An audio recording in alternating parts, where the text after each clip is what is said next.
as much as people want to hate it, Wildcard actually listens to their community, and I can't believe you guys would argue anything against this. Hey, what is going on, you guys? We have Community Crunch 357, introducing the Rhyniognatha and more.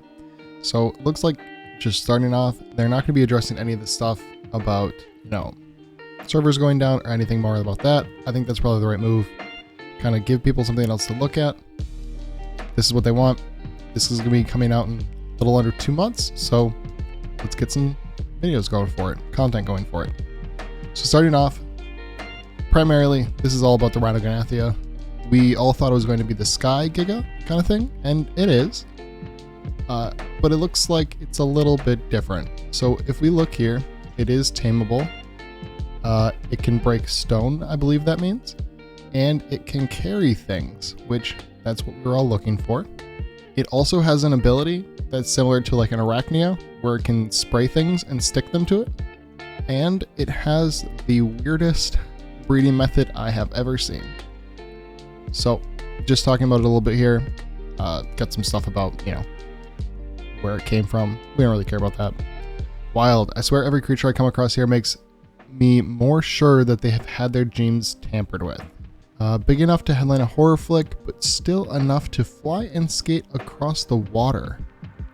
So it can fly, it can go across the water. I imagine similar to a Bloodstalker, the way that works. And yeah, obviously can go on land too.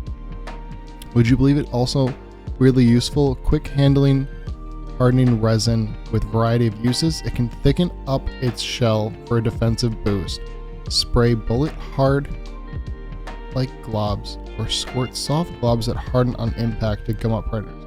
Okay, so it's a turret, a natural moving turret.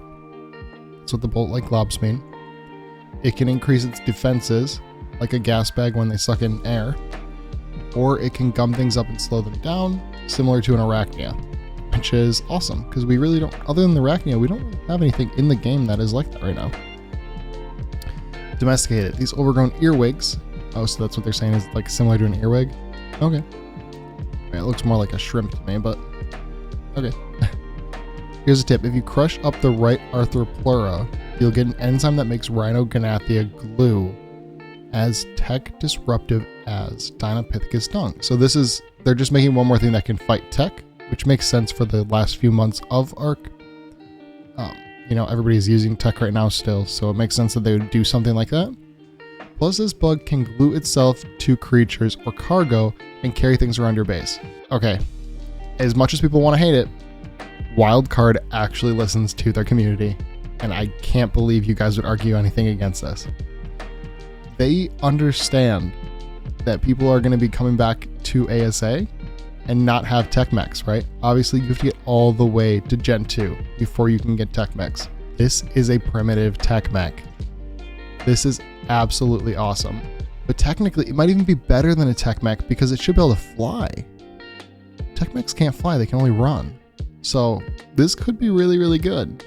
Rhyniognatha raising isn't for the squeamish. The males have a pheromone that invites egg-laying females to use them as a host. Harvest that pheromone and you can mark any creature or female for the female to lay her eggs on. The host then incubates a new generation of larvae that can reap its best traits in the process.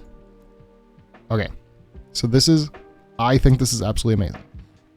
So similar to a Reaper taming, what you're gonna have to do is you're gonna have to go find a male in the wild, harvest their pheromone. You're then going to give that to either your dino or you, maybe, and go find females in the wild.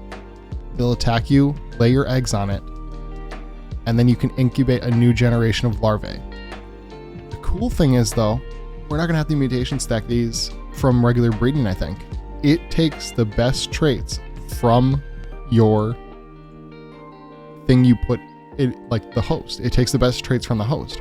So we could just basically give this a Giga, a heavily mutated Giga, and it should get that melee, which is absolutely awesome.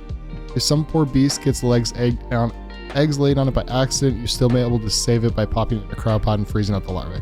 Okay, that makes sense. So if you don't want it to be like you're just going through the wild and you don't want to lose your creature, it sounds like it's a host. So you will lose the creature that you have the eggs laid in. I guess that makes sense. Oh, this is gonna be really cool though. I'm very, very excited. I think it definitely fills a weird niche because it's disrupting tech, right? But it's also working as a primitive tech mech.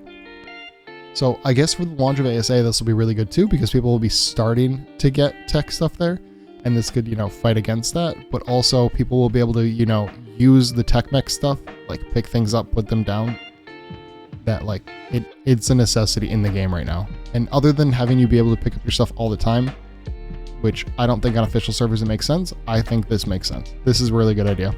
Absolutely awesome. I'm very excited to see this. It's gonna be crazy. I'm excited to see how the breeding works too. Everything else in this creature crunch, it looks like they're gonna just doing creature submissions. They're adding in the creature submission guidelines for the new map. I believe it looks like for each, yeah.